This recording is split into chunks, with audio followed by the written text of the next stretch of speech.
अस्सलाम वालेकुम जी मेरे फ्रेंड्स, उम्मीद है सारे दोस्त खैर वाफियत दे नाल हो गए। तो बड़ी अल्लाह पाक दा बड़ा शुक्र अलहमदुलिल्लाह कि अज बड़े दिनों बाद गर्मी नाल तबाही निकली सी।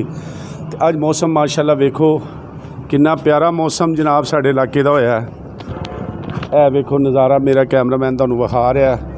तो इस मौसम के बहाने जनाब साढ़े एक दोस्त सी ते उन्होंने सानू जनाब एक ट्रीट ते इनवाइट किया। उन्हों कोई फंक्शन सी शादी का, तो असी क्या भी मौसम भी VIP हो गया तो इंजॉय भी करिए। तो यदी खातर एक व्लॉग मैं अगे भी बनाया सी माशाअल्लाह मिठू होटल का, तो वो सी कढ़ाई गोश्त का। तो अज असी जनाबे वाली उन्होंने एक होर आइटम का बड़ा सुनिया होया सी, तो उन्होंने कहते हैं जी माशाअल्लाह मिठू होटल की नवाबी। ਇਹ ਵੇਖਦੇ ਹੋ ਵੀ ਮਾਸ਼ਾਅੱਲਾ ਮਿੱਠੂ ਹੋਟਲ ਤੇ ਇਹਨਾਂ ਦਾ ਫੈਮਿਲੀ ਰੈਸਟੋਰੈਂਟ ਹੈ। ਤੇ ਇਹਨਾਂ ਦੇ ਜਨਾਬ ਅੱਜ ਅਸੀਂ ਉਹ ਨਵਾਬੀ ਖਾਣ ਦੀ ਖਾਤਰ ਸਾਰੇ ਦੋਸਤ ਜਿਹੜੇ ਆ ਅਸੀਂ ਉਹ ਇੱਥੇ ਪਹੁੰਚੇ ਆ। ਇਹ ਇਹਨਾਂ ਦਾ ਫੈਮਿਲੀ ਹਾਲ ਤੁਸੀਂ ਵੇਖਦੇ ਹੋਗੇ ਪਏ।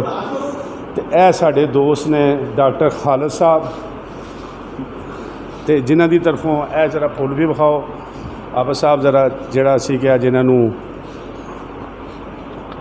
ਦਿਖਾਓ ਨਾ ਜੀ।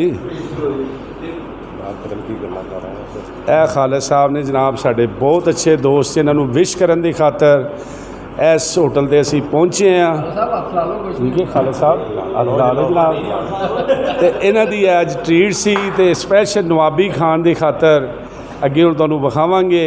तो उत्थे पहुँचे हैं, बाकी दोस्त भी है फर्दन तुसीं वेखदे होगे।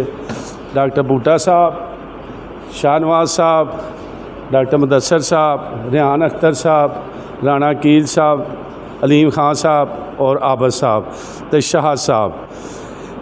यह चंद दोस्त ही जनाब, इन्होंने दोस्तों के नाल अज दी इंजॉय की है पार्टी। तो जदों भी तुहाडा गुजर तुसीं शेखूपुरा तो जनाब फारूकाबाद जाओगे, रस्ते दे विच तुहानूं माशाअल्लाह मिठू होटल आएगा। तो इत्थे आओ, इन्हों चैक करो। इन्हों की जनाब अज जी असी नवाबी खाधी है ना, क्या बात है, क्या कमाल। तो अगर ज़्यादा मैंबर हो तो इन्हों फैमिली हाल भी तुसीं वेखदे हो इत्थे बैठ के, तो यदा जवाब तुहानूं स्वाद होर ज़्यादा आएगा। उम्मीद है साडी अज दी वीडियो तुहानूं जरूर पसंद आएगी। अगर साडी वीडियो जरूर पसंद आए तो साडे चैनल नूं लाइक भी करना है, सबसक्राइब भी करना है, तो वीडियो नूं शेयर